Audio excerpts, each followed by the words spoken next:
ವಿದ್ಯುತ್ ಅನ್ನು ಖಾಸಗೀಕರಣ ಮಾಡಲಾಗುತ್ತಿರುವ ಕೇಂದ್ರ ಮತ್ತು ರಾಜ್ಯ ಸರ್ಕಾರಕ್ಕೆ ಹೇಳಿ ಧಿಕ್ಕಾರ.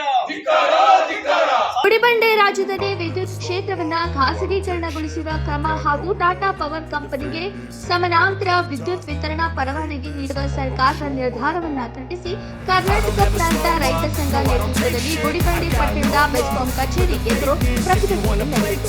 ಪ್ರತಿಭಟನೆಯ ಬಳಿಕ ಸಂಘದ ಮುಖಂಡರು ಬೆಸ್ಕಾಂ ಅಧಿಕಾರಿಗಳಿಗೆ ಮನವಿ ಪತ್ರ ಸಲ್ಲಿಸಿದರು.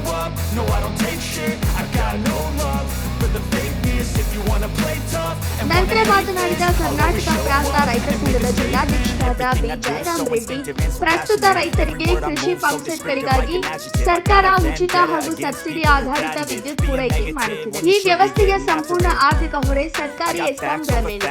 ಇಂತಹ ಸಂದರ್ಭದಲ್ಲಿ ಲಾಭದಾಯಕ ಕೈಗಾರಿಕಾ ಹಾಗೂ ವಾಣಿಜ್ಯ ಗ್ರಾಹಕರನ್ನ ಖಾಸಗಿ ಕಂಪನಿಗಳು ಸೆಳೆಯುವ ಮೂಲಕ ಸರ್ಕಾರಿ ಸಂಸ್ಥೆಗಳ ಆದಾಯ ಕುಸಿಯುವ ಸಾಧ್ಯತೆ ಇದೆ ಎಂದು ಆತಂಕ ವ್ಯಕ್ತಪಡಿಸಿದರು. ಮುಂದಿನ ದಿನಗಳಲ್ಲಿ ಸರ್ಕಾರಿ ಎಸ್ಕಾಂಗಳ ಆರ್ಥಿಕ ಸ್ಥಿತಿ ದುರ್ಬಲಗೊಂಡು ಕೃಷಿ ಕ್ಷೇತ್ರಕ್ಕೆ ನೀಡಲಾಗುತ್ತಿರುವ ಸಬ್ಸಿಡಿ ಆಧಾರಿತ ವಿದ್ಯುತ್ ವ್ಯವಸ್ಥೆಯ ಮೇಲೆ ಪರಿಣಾಮ ಬೀರಿದೆ. ಇದರಿಂದ ಗ್ರಾಮೀಣ ಭಾಗದ ರೈತರು ಸಂಕಷ್ಟ ಎದುರಿಸುವ ಪರಿಸ್ಥಿತಿ ನಿರ್ಮಾಣವಾಗಬಹುದು. ಆದ್ದರಿಂದ ಸರ್ಕಾರ ಈ ನಿರ್ಧಾರವನ್ನು ಮರುಪರಿಶೀಲಿಸಿ ಹಿಂತೆಗೆದುಕೊಳ್ಳಬೇಕು. ಇಲ್ಲವಾದಲ್ಲಿ ಹೋರಾಟವನ್ನ ಮತ್ತಷ್ಟು ತೀವ್ರಗೊಳಿಸಲಾಗುವುದು ಎಂದು ಎಚ್ಚರಿಕೆ ನೀಡಿದರು. ವರದಿ ಮೊಹಮ್ಮದ್ ನಾಸಿರ್, ಗುಡಿಬಂಡೆ. ಈ ಬಿಲ್ ಅನ್ನು ನಾವು ವಾಪಸ್ ಕಳಿಸಬೇಕು, ಖಾಸಗೀಕರಣ ನಿಲ್ಲಿಸಬೇಕು ಮತ್ತು ರೈತರ ಮತ್ತು ನಮ್ಮ ಏನು ವಿದ್ಯುತ್ ಇಲಾಖೆ ನೌಕರರ ಒಂದು ಇದನ್ನು ಕಾಪಾಡಬೇಕು ಅಂತ ನಾವು ಹಿತಾಸಕ್ತಿಯನ್ನು ಕಾಪಾಡಬೇಕಂತ ನಾವು ಮನವಿ ಮಾಡ್ತಾ ಇದ್ದೀವಿ. ಈ ಏನಾದರೂ ತಂದ್ರೆ ನಾವು ಉಗ್ರ ಹೋರಾಟವನ್ನು ಮುಂದಿನ ದಿನಗಳಲ್ಲಿ ಮಾಡ್ತೀವಿ ಅಂತ ಹೇಳ್ತಾ ಇವತ್ತು ನಾವು ಏನು ಈ ಆಕ್ಷೇಪವನ್ನು ನಾವು ಏನು ಇಲ್ಲಿ ನಮ್ಮ ಇದರ ಮುಖಾಂತರ ನಾವು ಈ ಬೆಸ್ಕಾಂ ಅಭಿಯಂತರ ಮುಖಾಂತರ ನಾವು ಅವರಿಗೆ ಸಲ್ಲಿಸೋದಕ್ಕೆ ನಾವು ಇಲ್ಲಿ ಬಂದಿದ್ದೀವಿ. ಈ ಒಂದು ಎಲ್ಲರೂ ಕೂಡ ನಾವು ಈ ಹೋರಾಟವನ್ನು ನಾವು ಸಾಂಕೇತಿಕವಾಗಿ ಮಾಡ್ತಾ ಇದ್ದೀವಿ. ಮುಂದಿನ ದಿನಗಳಲ್ಲಿ ನಾವು ಎಲ್ಲಾ ಸಂಘಟನೆ ಸರ್ಕಾರಕ್ಕೆ ಒಂದು ಕೇಂದ್ರ ಸರ್ಕಾರಕ್ಕೆ ಮತ್ತು ರಾಜ್ಯ ಸರ್ಕಾರಕ್ಕೆ ಒಂದು ಮನವರಿಕೆ ಮಾಡಬೇಕು. ಅದೇ ರೀತಿಯಾಗಿ ನಮ್ಮ ಕೆಬಿನ ಎಲ್ಲ ಅಧಿಕಾರಿ ವರ್ಗದವರು ನಮಗೆ ಒಂದು ಬೆಂಬಲವಾಗಿ ನಿಂತ್ಕೊಂಡಿದ್ದಾರೆ.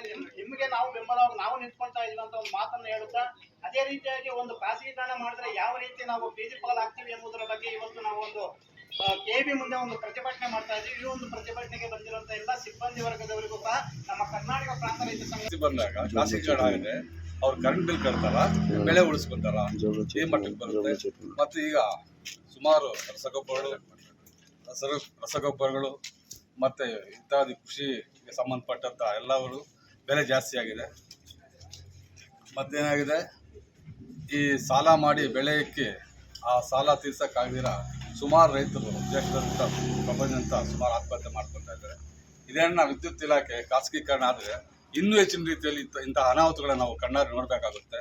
ದಯವಿಟ್ಟು ಇದನ್ನು ನಾವು ತಡೆ ಮಾಡಬೇಕು. ಇದನ್ನು ಉಳಿಸ್ಬೇಕಂದ್ರೆ ನಾವು ಖಾಸಗೀಕರಣ ಮಾಡೋದಕ್ಕೆ ಬಿಡಬಾರ್ದು, ರೈತರಾಗಲಿ ನೌಕರರಾಗಲಿ. ಇನ್ನೊಂದು, ಯಾವುದೇ ಇಲಾಖೆ ಖಾಸಗೀಕರಣ ಮಾಡೋದು ತೊಂದರೆ ಇಲ್ಲ, ಯಾರಿಗೂ ಅಷ್ಟೊಂದು ಎಫೆಕ್ಟ್ ಆಗಲ್ಲ. ಅದಕ್ಕೆ ಸಂಬಂಧಪಟ್ಟಿದ್ದ ವಿದ್ಯುತ್ IP ಸೆಟ್ಗಳಿಗೆ ಅವಕ್ಕೆಲ್ಲ ನಾವು ಫ್ರೀ ಕೊಡ್ತಾ ಇದ್ದೀವಿ. ಬೇರೆ ಖಾಸಗಿಯವ್ರು ಕೊಡ್ತಾರೆ ಅಂತ ಹೇಳೋದಕ್ಕಾಗಲ್ಲ. ಮತ್ತೆ ನಮ್ಮ ಸಂಸ್ಥೆ ಏನಂದ್ರೆ ವಿಶ್ವೇಶ್ವರಯ್ಯನವರು ಇವರು ತುಂಬಾ ಕಷ್ಟ ಬಿದ್ದು ಕಟ್ಟಿದ್ದಾರೆ. ಒಂದು 50 ವರ್ಷದ ತುಂಬಾ ಚೆನ್ನಾಗಿ ನಡ್ಕೊಂಡು ಬರ್ತಾ ಇದ್ದಾರೆ. ಇವಾಗ BSNL ಮತ್ತೆ HMT ಏನಾಗಿದೆ ಅಂತ ನಾವು ಕಣ್ಣಲ್ಲೇ ನೋಡ್ತಾ ಇದ್ದೀವಿ. ಖಾಸಗಿ ಅಧಿಕಾರ ಹೆಂಗಿರುತ್ತೆ ಅಂತ ಗೊತ್ತು. ನಮ್ದು ಸಾರ್ವಜನಿಕ ಸೇವೆ, ಪಬ್ಲಿಕ್ ಸರ್ವಿಸ್. ನಾವು ಲಾಭ ಬರಲಿ ಲಾಸ್ ಬರಲಿ ರೈತರ ಹಿತ ಗಮನಿಸ್ತೀರಿ. ಅದರಿಂದ ಇದನ್ನ ನಾವು ಫಾರ್ವರ್ಡ್ ಮಾಡಿ ಆದಷ್ಟು ಪ್ರಯತ್ನ ಮಾಡ್ತೀವಿ. ಎಲ್ಲರಿಗೂ ಧನ್ಯವಾದಗಳು.